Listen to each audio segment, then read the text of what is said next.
రెండవ రోజు పారాయణం. తృతీయ అధ్యాయము. బ్రహ్మర్షి అయిన శ్రీ వశిష్ఠ మహర్షి రాజర్షి అయిన జనకునికి ఇంకా ఇలా చెప్పసాగాడు. రాజా, స్నాన దాన జప తపాలలో దేనిని గాని ఈ కార్తీక మాసంలో ఏ కొద్దిపాటిగా ఆచరించినప్పటికీ కూడా అది అక్షయమైన ఫలితాన్ని ఇస్తుంది. ఎవరైతే సుఖలాలసులై శరీర కష్టానికి జడిసి కార్తీక వ్రతాన్ని ఆచరించరో అటువంటి వాళ్ళు 100 జన్మలు కుక్కలుగా పుడతారు. కార్తీక పౌర్ణమి నాడు స్నాన దాన జప ఉపవాసాలలో ఏ ఒక్కటి కూడా ఆచరించని వాళ్ళు 1,000,000 పర్యాయాలు చండాలపు యోనులలో జన్మించి తుదకు బ్రహ్మరాక్షసులుగా పరిణమిస్తారు. ఇందుకు ఉదాహరణగా ఒక గాథను చెప్తాను విను. అతి పూర్వకాలంలో ఆంధ్రదేశంలో తత్వనిష్ఠుడు అనే బ్రాహ్మణుడు ఉండేవాడు.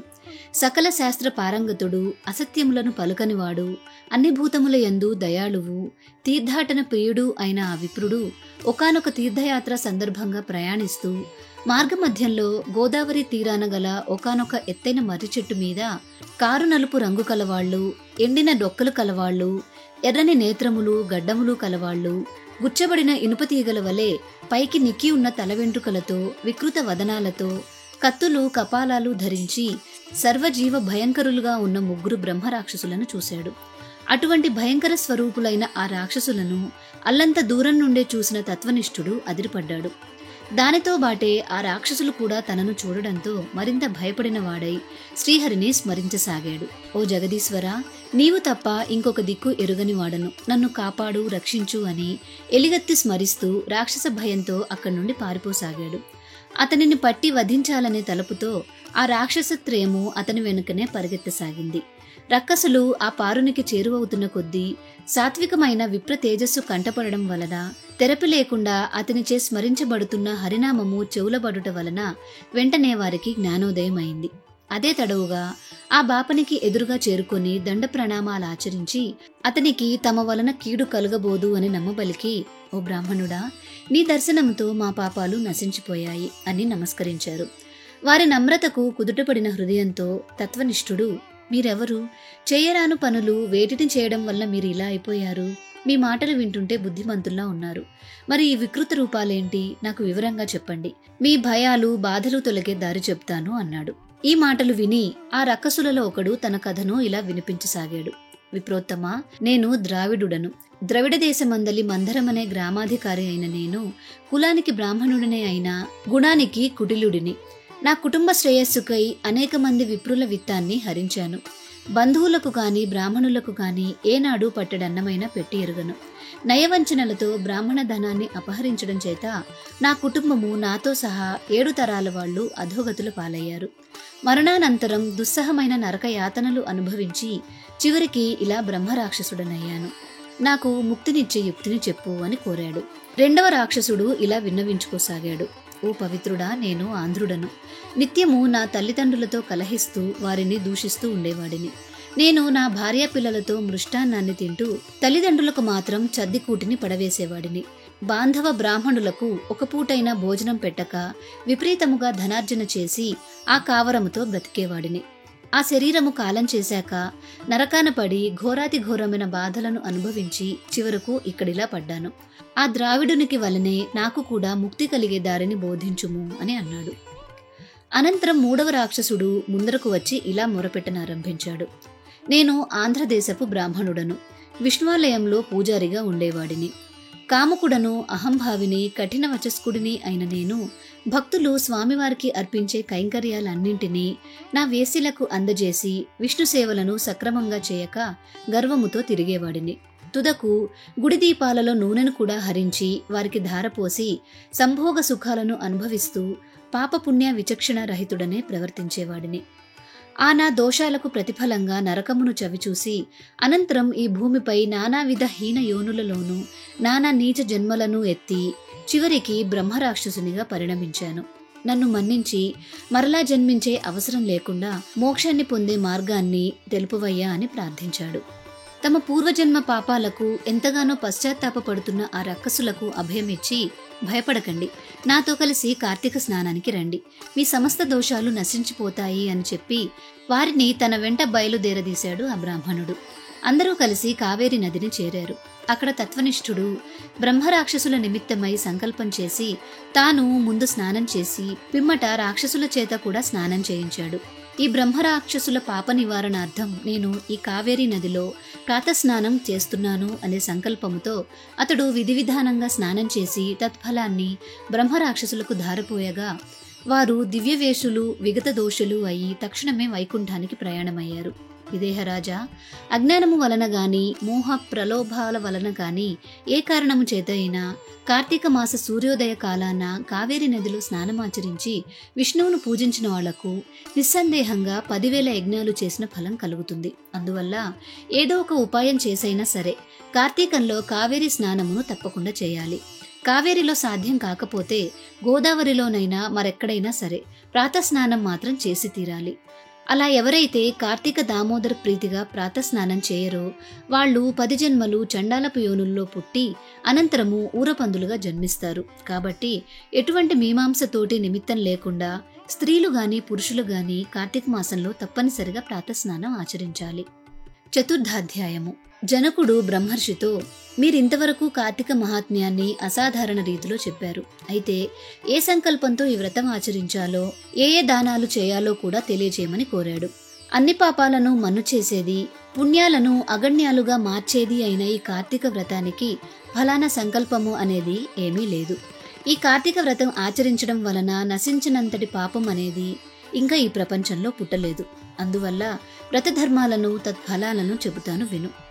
కార్తీక మాసపు సాయంకాలము శివాలయంలో దీపారాధన చేయడం వలన శివాలయ గోపుర ద్వారం శిఖరాలయందు గాని శివలింగ సన్నిధిలో కాని దీపారాధన చేయడం వలన అన్ని పాపాలు అంతరించిపోతాయి.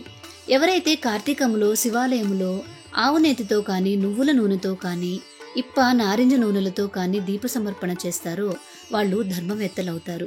ఆఖరికి ఆముదపు దీపాన్నైనా సమర్పించిన వాళ్ళు అత్యంత పుణ్యవంతులవుతారు. కనీసము కాంక్షతో కాని నలుగురి నడుమ బడాయి కోసం కాని దీపాన్నిచ్చే వాళ్ళు కూడా శివప్రియులవుతారు. ఇందుకు ఉదాహరణగా ఒక చిన్న కథ చెప్తాను విను. పూర్వం పాంచాల దేశాన్ని పరిపాలించే మహారాజొకడు కుబేరుని మించిన సంపద కూర్చుకొని ఉన్నా కుమారులు లేని కారణంగా కృంగిపోయిన వాడై కురంగపాణికై తపస్సుకు కూర్చున్నాడు. మధ్యకాలంలో అటుగా వచ్చిన పిప్పలుడు అనే ముని అతని తపస్సుకు కారణం అడిగి తెలుసుకొని, ఓ రాజా, ఈ మాత్రపు కోరికకు తపస్సుతో పనిలేదు. కార్తీక మాసములో శివప్రీతిగా వ్రతమాచరించి బ్రాహ్మణులను దీపదాన దక్షిణలతో సంతోషపెట్టు. అలా చేస్తే నీకు తప్పక పుత్ర సంతానం కలుగుతుంది అని చెప్పాడు. ఋషివాక్యమును శిరోధార్యముగా తలచి ఆ పాంచాలుడు తన పట్టణము చేరి కార్తీక వ్రతమాచరించి శివప్రీతికై బ్రాహ్మణులకు దీపదానములను చేశాడు. తత్ఫలముగా మహారాణి నెలతప్పి యుక్తకాలములో పురుష శిశువును ప్రసవించింది. రాజదంపతులు ఆ శిశువుకి శత్రుజిత్తు అని పేరు పెట్టారు.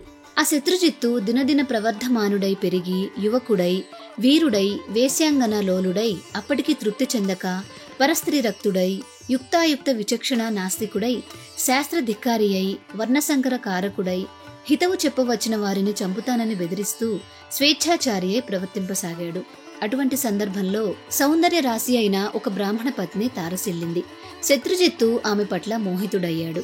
అనుపమాన సౌందర్య శౌర్య తేజో విరాజితుడైన ఈ యువరాజు పట్ల ఆమె కూడా మోజుపడింది. తత్కారణంగా ఆమె రోజు రాత్రి తన భర్త నిద్రపోగానే ఆ యువకుడిని కలిసేది. ఏదో విధంగా ఈ విషయం ఆమె భర్తకు తెలిసిపోయింది. అది మొదలు అతను ఒక కత్తిని ధరించి వీరిని ప్రత్యక్షంగా చూసి వారి గొంతులు కోయాలి అని తిరుగుతున్నాడు. ఆమె కాని ఆ శత్రుజిత్తు గాని ఈ సంగతి ఎరుగరు. రోజులు ఇలా గడుస్తూ ఉండగా ఒకానొక కార్తీక పౌర్ణమి సోమవారం నాడు వారిద్దరూ ఒక శిథిల దేవాలయాన్ని సంకేత స్థానముగా ఎంచుకున్నారు. అపరరాత్రి వేళ వాళ్ళు అక్కడ కలుసుకున్నారు. గర్భగుడిలో అంతా చీకటిగా ఉంది. ఆమె చీర చెంగు చింపి వత్తిని చేసింది. రాజకుమారుడు ఎక్కడి నుండో ఆముదమును తెచ్చాడు. ఇద్దరూ కలిసి అక్కడి ఖాళీ ప్రమిదలో ఆ రెంటిని జోడించి దీపం పెట్టారు. ఆ దీపపు వెలుగులో వారిద్దరూ సంభోగంలో లీనమయ్యారు. ఈ విషయాన్ని ఆమె భర్త ఎలాగో తెలుసుకున్నాడు. కత్తి పట్టుకుని వచ్చాడు. ముందుగా శత్రుజిత్తుని, అనంతరం తన భార్యను నరికి తాను కూడా అదే కత్తితో పొడుచుకొని ఆత్మహత్య చేసుకున్నాడు. ఆ విధంగా వాళ్ళ ముగ్గురు ఆ రాత్రి అక్కడికక్కడే విగత జీవులు కాగానే పాశహస్తులైన యమదూతలు, పవిత్రాత్ములైన శివదూతలు ఒకేసారి అక్కడకు చేరుకున్నారు. శివదూతలు ఆ రాజకుమారుడిని, ఆ స్త్రీని తమ విమానంలో కైలాసానికి తీసుకుపోసాగారు. యమదూతలు అమాయకపు బ్రాహ్మణుడిని తమతో నరకం వైపు లాక్కొని పోసాగారు. అందుకు ఆశ్చర్యపోయిన పారుడు, ఓ శివదూతలారా, కాని పని చేసిన వారికి కైలాస భోగము, నా వంటి సదాచారుడికి నరకయోగమా అని ప్రశ్నించగా అందుకు ఆ శివదూతలు, వీరెంత పాపాత్ములైనా ఈరోజు కార్తీక పౌర్ణమి సోమవారం కాబట్టి శివాలయంలో, అందులో శిథిలాలయంలో శివలింగానికి ఎదురుగా దీపారాధన చేశారు. కాబట్టి వారి పాపాలు నేరాలు నశించి పుణ్యాత్ములయ్యారు. ఏ కారణం చేతనైనా సరే కార్తీక మాసంలో, అందున పౌర్ణమి నాడు, పైగా సోమవారం నాడు దేవాలయంలో దీపారాధనం చేయడం వలన అత్యధిక పుణ్యాత్ములైన వీళ్ళని పాపకర్ములుగా భావించి చంపిన కారణంగా నువ్వు పుణ్యహీనుడివి, పాపాత్ముడివి అయ్యావు. అందుకే నీకు నరకము, వీరికి కైలాసము అని చెప్పారు. ఈ సంభాషణను విన్న శత్రుజిత్తు తాను కలుగజేసుకొని, అయ్యలారా, దోషులము మేమై ఉండగా మాకు కైవల్యం ఇచ్చి మమ్మల్ని చంపి పుణ్యాత్ములను చేసిన ఈ అమాయకుడిని నరకానికి పంపడం భావ్యం కాదు. కార్తీక మాసము, అందున పౌర్ణమి గొప్పదైతే, కార్తీక మాసము పౌర్ణమి సోమవారము అంత ఘననీయమైనదైతే, దీపారాధన మరీ పుణ్యకరమైనదైతే మాతో పాటే కలిసి మరణించిన ఆయనకు కూడా కైలాసమియక తప్పదు అని వారించాడు. తత్ఫలముగా శత్రుజిత్తు వారిద్దరూ ఆచరించిన వత్తి తైలముల పుణ్యము తాము ఉంచుకొని ఆ దీపమును వెలిగించిన పుణ్యమును బ్రాహ్మణునకు ధారపోయగా శివదూతలు ఆ విప్రుని కూడా యమదూతల నుండి విడిపించి తమతో కైలాసానికి తీసుకుని వెళ్లారు.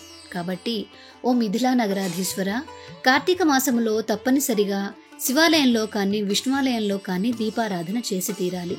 నెల పొడుగునా చేసిన వాళ్ళు జ్ఞానులై తద్వారా మోక్షాన్ని పొందగలుగుతారు. అందున శివాలయంలో చేసిన దీపారాధన నిరంతర మోక్షప్రదాయనిగా గుర్తించు. నా మాట విని కార్తీక మాసము నెల పొడవునా నువ్వు శివాలయంలో దీపారాధన చెయ్యి అని చెప్పాడు. 2వ రోజు పారాయణం సమాప్తం. ఈ కార్తీక పురాణంలోని మిగిలిన అధ్యాయాలను కూడా చూడాలి అనుకుంటే మన భారతీయ సంస్కృతి ఛానల్ని సబ్స్క్రైబ్ చేసుకుని బెల్ ఐకాన్ని యాక్టివేట్ చేసుకోండి. ఈ వీడియో మీకు నచ్చినట్లయితే లైక్ చేసి మీ ఫ్రెండ్స్ అండ్ రిలేటివ్స్కి షేర్ చేయండి. తిరిగి రేపటి రోజు పారాయణంలో మళ్ళీ కలుసుకుందాం. నమస్కారం.